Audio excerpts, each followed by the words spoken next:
우리 이 시간에 함께 하나님 말씀 보겠습니다. 하나님께서 오늘 우리에게 주시는 말씀은 마태복음 5장 9절 1절 말씀입니다.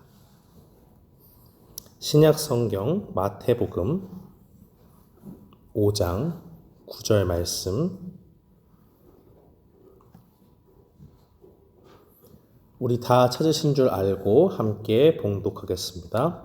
화평하게 하는 자는 복이 있나니 그들이 하나님의 아들이라 일컬음을 받을 것임이요. 아멘. 저는 본문 말씀 마태복음 5장 9절 말씀을 통해서 화평케 하는 자는 복이 있나니 라는 제목으로 주의 말씀을 선포하겠습니다. 오늘날 이 땅을 살아가는 많은 사람들은 갖가지 갈등의 상황에 놓이게 됩니다. 우리가 겪고 있는 갈등의 유형이 너무 다양하죠. 그래서 지금 우리가 살고 있는 미국에는 어떤 갈등이 있습니까? 여러 가지 갈등이 많지만은 특히나 팬데믹의 시기 속에서 많은 사람들이 인종과 피부색 때문에 에이션들을 증오하고 하는 범죄들이 막 일어나는 것을 우리 보게 됩니다. 또 장소에 상관이 없이요, 세계적으로 늘 문제가 되는 것은 부모와 자식 간의 그 세대와 세대 간의 갈등이라고 할 수가 있겠죠. 또 서로 가진 종교 때문에 어떤 지역에서는 그 종교 분쟁이 극심해지고 극단주의자들에 의해서 폭력과 폭력이 난무하는 그런 상황들 속에서 사람은 갈등을 겪기도 합니다. 그러나 하나님께서 이렇게 갈등이 넘치는 이러한 이 세상 속에서 우리에게 무엇을 말씀합니까? 하나님의 독생자로 이 땅에 오신 예수님은 산에서 가르쳐 주신 하나님의 교훈을 통해서 우리에게 화평케 되는 자가 되라고 말씀하십니다. 수많은 갈등의 순간 속에서 다른 사람들은 몰라도요, 적어도 우리는 갈등을 부추기거나 조장하는, 그래서 사람을 미워하는 악한 길로 가지 말 것을 우리에게 말씀합니다.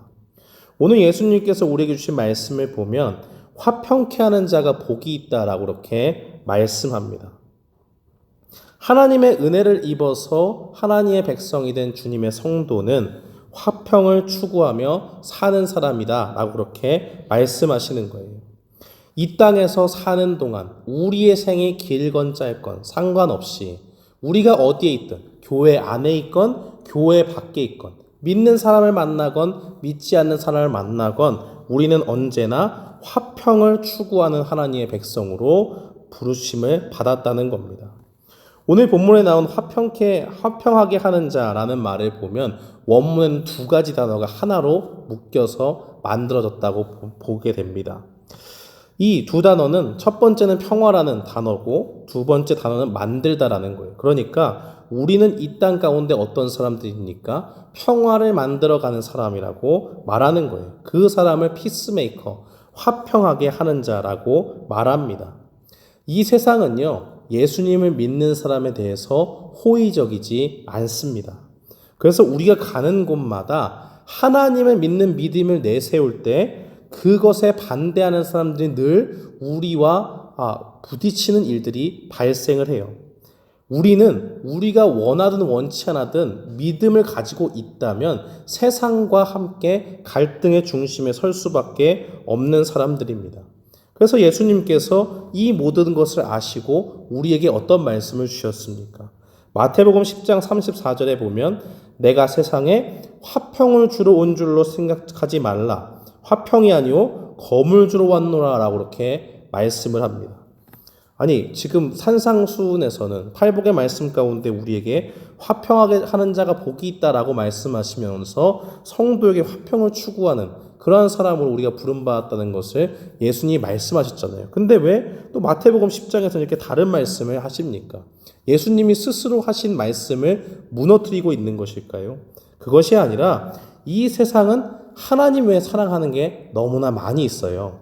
그래서 돈을 사랑하고 재물을 사랑하고 힘과 권력을 사랑하는 그런 사람들이 많이 이 땅 가운데 삽니다마는 그 가운데 우리가 주님을 따른다고 한다면 예수님을 믿는 사람들의 고백은 달라야 된다는 거예요. 무엇이 다릅니까? 이 세상의 그 무엇보다도 심지어 사람들이 가장 소중하게 여기는 것이 무엇입니까? 나 자신이잖아요. 내가 있어야 다른 사람이 있다고 생각하잖아요.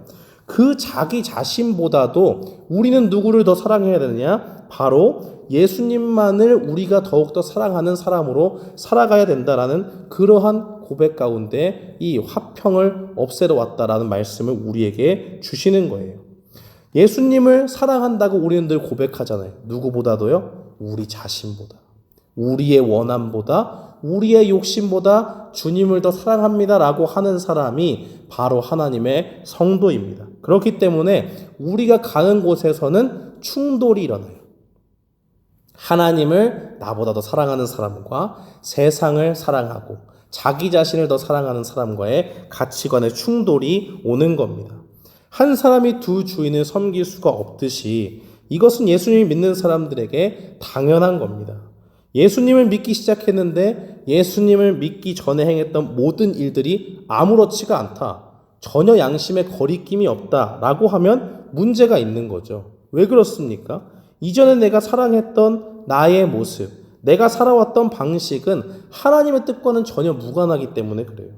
하나님 안에서 거듭난 주님의 백성은 이전에 하나님을 모르던 삶을 버립니다. 부끄러워해요. 그것이 죄였구나라는 것을 깨닫습니다.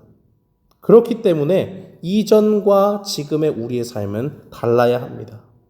그럼에도 불구하고 우리는 언제나 이 모든 갈등의 상황들 속에서 믿지 않는 사람들과의 가치관의 충돌이 일어나는 갈등의 현장 속에서 모든 사람들과 화평을 추구하는 사람이 되라고 예수님의 말씀을 받습니다.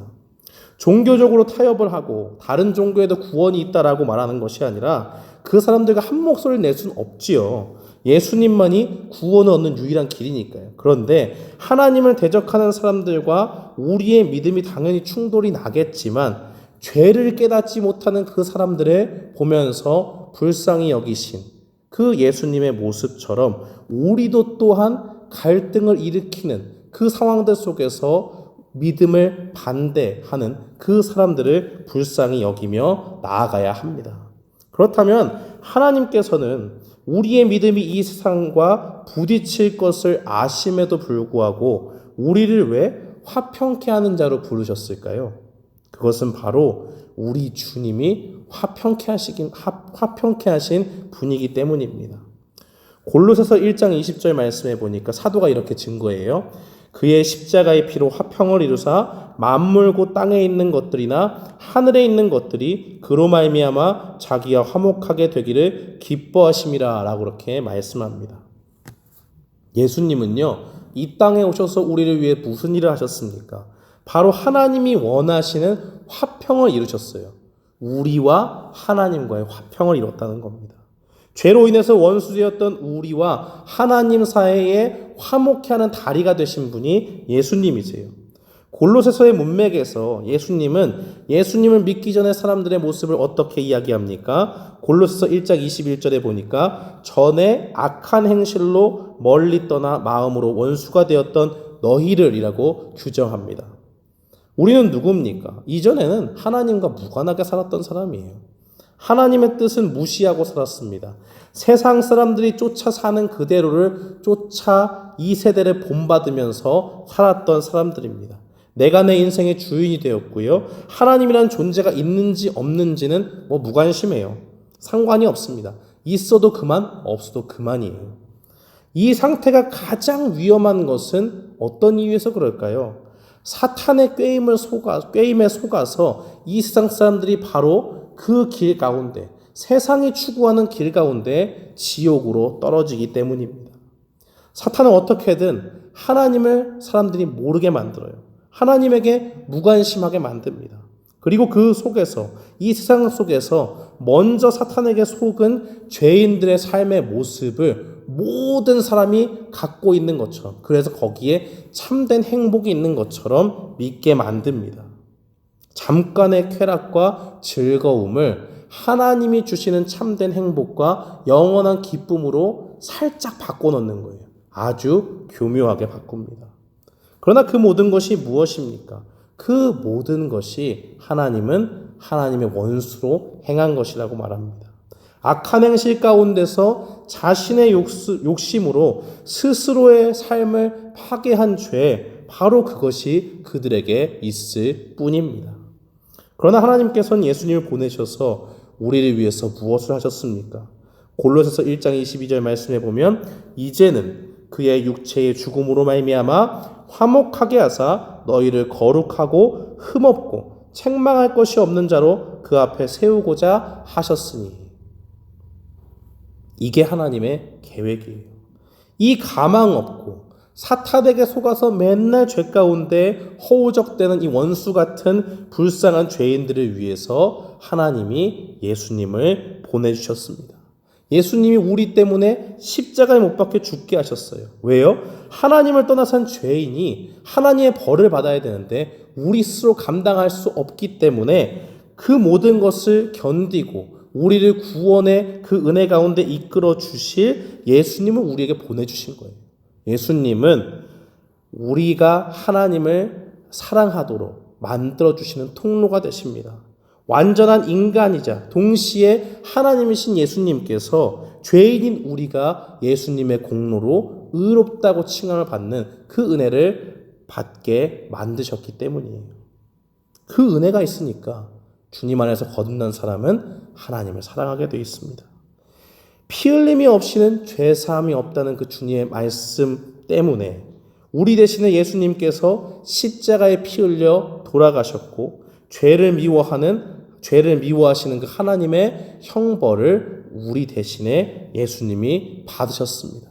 이것이 얼마나 큰 사랑인지 몰라요. 죄는 우리가 졌어요. 사고는 우리가 쳤습니다. 물을 우리가 엎질렀어요. 그러나 그 모든 것을 수습하고 닦는 분은 하나님이 되신 겁니다. 그래서 로마서 5장 8절은 이 하나님의 사랑을 이렇게 얘기하잖아요. 우리가 아직 죄인 되었을 때에 그리스도께서 우리를 위하여 죽으심으로 하나님께서 우리에 대한 자기 사랑을 확증하셨다라고 말합니다. 하나님은 우리를 사랑하세요. 그래서 이 세상에 있는 사람 단 한 사람도 하나님을 모르고 죄 가운데 죽기를 원치 않으십니다. 그래서 지금 이 자리에 나와 있는 우리 한 사람 한 사람을 위해서 예수님께서 대신 십자가에서 달려 죽으신 겁니다. 하나님의 형벌을 대신 받으신 거예요. 우리는 어떻게 하나님 앞으로 나아갑니까? 어렵지 않아요. 단순하고 쉽습니다.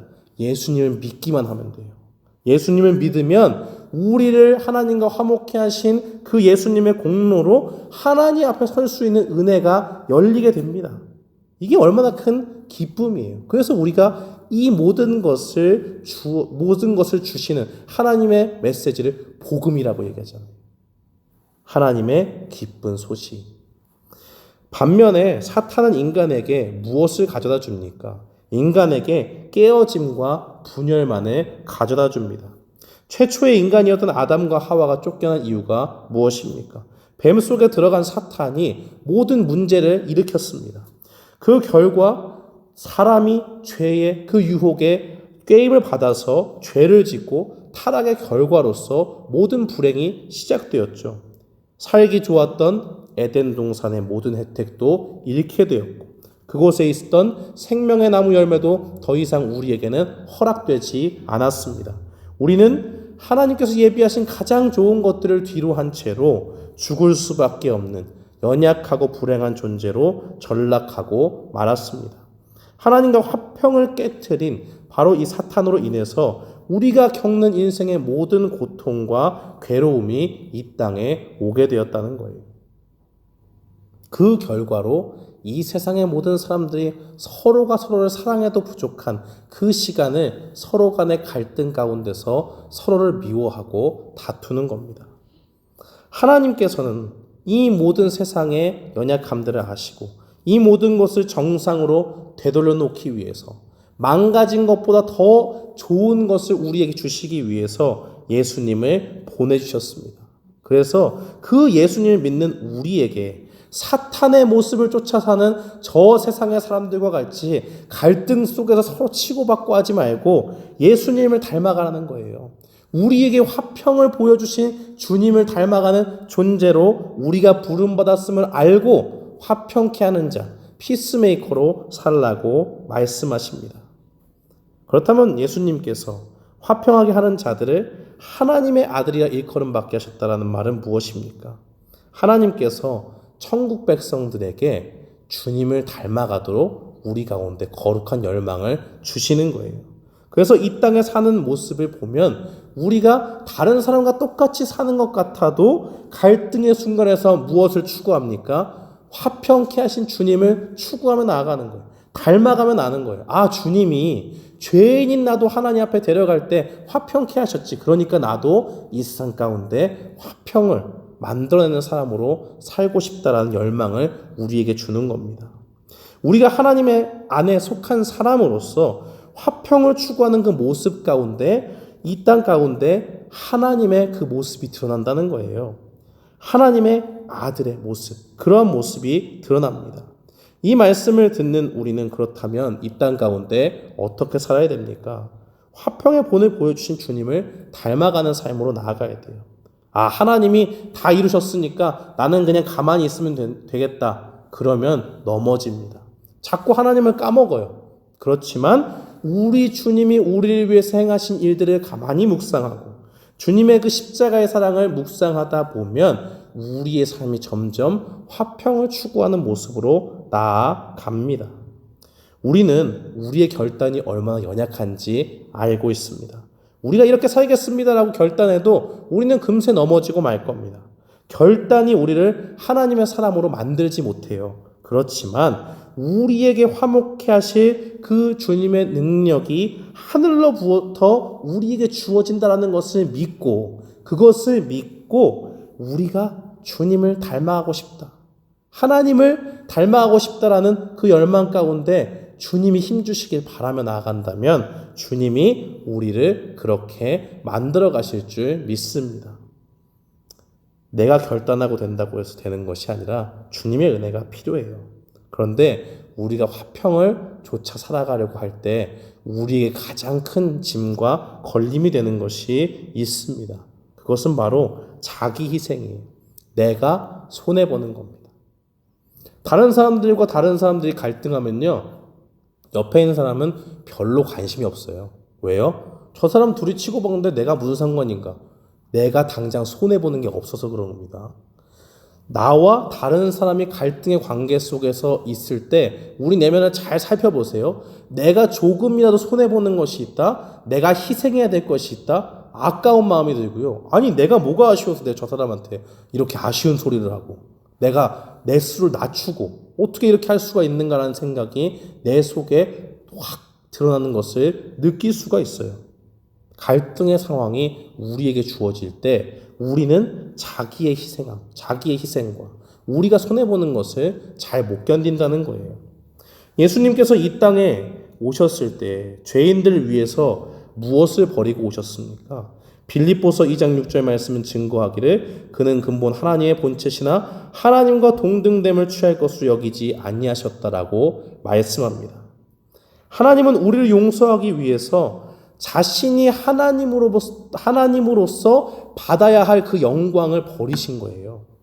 쉽게 얘기하면 뭐예요? 하나님이 이 땅에 오신다면 모든 인간들은 어떻게 됩니까? 창조주가 오시는데 가만히 있을 수가 없죠. 주님이 오신다는데 우리가 그 주님 앞에 찬양하고 영광을 돌리고 모든 것 주신 하나님께 감사하고 나아가야 됩니다. 그런데 보세요. 예수님이 우리 가운데 어떻게 오게 되셨습니까? 동정녀 마리아를 통해서 이 땅에 오시게 됐죠. 탄생이 좀 명확하지가 않아요. 그러니까 사람들이 수근수근거리는 소리가 있겠죠. 뭔가 좀 출생의 비밀이 있나 보다. 뭔가 떳떳하지 못한 그런 상황처럼 예수님이 놓인 환경이 그렇게 만들어져 가요. 예수님은 어디에 태어나셨습니까? 사람이 냄새나서 들어갈 수 없는 그 마구간에서 태어나셨습니다. 사람들에게 이 땅 가운데 오셔서 죄인들을 구원하러 오셨으니까 누구보다 감사와 찬송을 받아야 되잖아요. 그런데 예수님께서는 손가락질을 당하면서 공생애를 지내셨어요. 연약한 자들을 찾아가서 죄를 깨닫지 못하는 사람들 찾아가서 그들을 회개시키려고 그들과 함께 먹고 마시면 사람들이 뭐라고 얘기합니까? 세리와 죄인의 친구로다. 거룩하지 못한 사람이라는 거예요. 어떻게 저 사람이 하나님의 사람이라고 말할 수 있느냐라고 이야기하는 겁니다. 마태복음 26장을 집에 가서 가만히 읽어보십시오. 예수님께서 우리를 위해서 어떤 희생을 감수하셨는가. 죄가 없으신 예수님께서 사형수 취급을 당하셨습니다. 주먹으로 맞기도 하고요. 손바닥으로 때리는 사람도 있어요. 너를 친 사람이 누구냐? 한번 맞춰봐라 라고 얘기하면서 선지자 노름해보라고 얘기하는 사람도 있습니다. 여러분이 하나님이시라면 그 수치의 상황 가운데 어떻게 하겠습니까? 죄인들을 용서하기 위해서 이 땅에 오셨는데 이런 모욕과 수치를 용서해야 할 그 대상, 용서를 받아야 되는 은혜가 꼭 필요한 그 대상에게서 수치와 모욕을 당한다면 우리는 견딜 수가 있을까요? 마태복음 27장에 가면 대제사장들과 장로들이 예수님을 총독 빌라도 앞에 데려다 놓습니다. 이유는 간단하죠. 죽이려고 하는 거예요. 그러면서 그들이 빌라도 앞에서 예수님을 고발합니다. 네가 유대인의 왕이냐? 그렇다. 예수님 말씀하세요. 그러면서 고발하는데 옆에서 빌라도가 반응을 예수님을 가만히 보고 놀랍니다. 왜 놀라는지 아십니까? 고발했는데 한마디도 대꾸가 없어요. 자기가 봐도 죄가 없어요. 자기가 봐도 예수님은 의로운 사람이에요. 죄인이라고 취급받는다? 뭔가 오해가 있어서 이 자리에 온 것은 아닐까라는 생각이 들게 만듭니다. 그리고 십자가에 못 박혀 죽으라는 군중 앞에 왜 이렇게 무력하게도 아무런 말씀을 하시지 않는가라는 의문을 떠올릴 수밖에 없는 그 놀라움을 예수님을 바라보면서 느끼게 됩니다. 예수님은 왜 그렇게 하셨습니까? 자포자기한 겁니까? 많은 군중들이 외치니까 모든 여론을 내가 뒤집을 수 없다라고 포기한 겁니까? 아니죠. 그것이 아니라 자신이 죽어야 이 죄인들의 죄를 용서할 수 있는 구원의 길이 열린다는 걸 아시고 다 참으시는 거예요. 그래서 예수님은 무력함이 아니라 모든 것을 참으시는 가운데, 사랑 가운데 그 어떤 말도 하지 않으셨습니다. 억울해 죽겠는데 한마디 말을 못한 게 아니라 자신의 죄도 모르는 이 무지한 백성들을 살리기 위해서 자신은 죄인의 모습으로 죽음 당하기를 기쁘게 여기셨다는 겁니다. 그래서 에베소서 2장 8절은 무슨 말씀을 우리에게 보여주십니까? 사라의 모양으로 나타나사 자기를 낮추시고 죽기까지 복종하셨으니 곧 십자가에 죽으심이라. 예수님은 죄인을 용서하기 위해서 자기가 받아야 할 하나님의 영광의 모습을 마땅히 포기하셨습니다. 사람들 중에서도 가장 비참한 사형수의 모습으로 이 땅의 삶을 마감하셨습니다. 그것은 우리에게 무엇을 보여주기 위함입니까? 바로 화목을 위해서 자기가 가진 모든 것도 포기할 수 있는 자기 희생이 있어야 한다는 것을 우리에게 보여주신 겁니다. 사랑하는 성도 여러분, 오늘 말씀을 듣는 우리는 이 땅에서 화평으로 부름을 받은 사람들입니다. 히브리서 12장 14절 말씀에 보니까 모든 사람으로 더불어 화평함과 거룩함을 좇으라. 이것이 없이는 아무도 주를 보지 못하리라 라고 그렇게 말씀합니다. 우리 주님이 우리를 위해서 주님의 생명도 주님이 가지신 그 영광도 포기한 채로 우리를 위해서 죽으셨다면 우리 역시 이 땅에서 모든 사람의 갈등의 상황 가운데서 우리의 모습들을, 우리의 권리를 마땅히 희생하는 모습이 필요합니다. 살다 보면 가정에서든 일터에서든 심지어 믿음을 가진 교회 공동체 안에서 갈등의 순간들이 얼마나 많이 일어납니까? 그러나 그 갈등의 실마리를 풀 수 있는 열쇠는 단 한 가지밖에 없어요. 세미나 가서 듣는다고 되는 게 아닙니다. 결단을 하고 나아간다고 되는 게 아닙니다. 오직 십자가에서 자기의 권리를 포기하시고 자기의 영광을 버리시고 인간을 위해서 자기의 생명을 기쁘게 내어주신 주님의 모습을 바라볼 때에 우리는 갈등의 순간에서 승리할 수 있습니다. 사랑하는 성도 여러분, 우리가 바로 오늘 이 예수님의 모습처럼 우리도 이 땅 가운데 화평을 이뤄나가는 하나님의 피스메이커가 되기를 원합니다. 그래서 이 갈등이 많은 순간들 속에서, 이 갈등이 많은 세상 속에서 우리의 위치가 어디에 있든, 우리가 교회 밖에 있든 교회 안에 있든 상관이 없이 모든 순간에 모든 사람들과 더불어 화평을 이루며 나아가는 주님의 사람들이 되기를 주님의 이름으로 축원합니다. 아멘.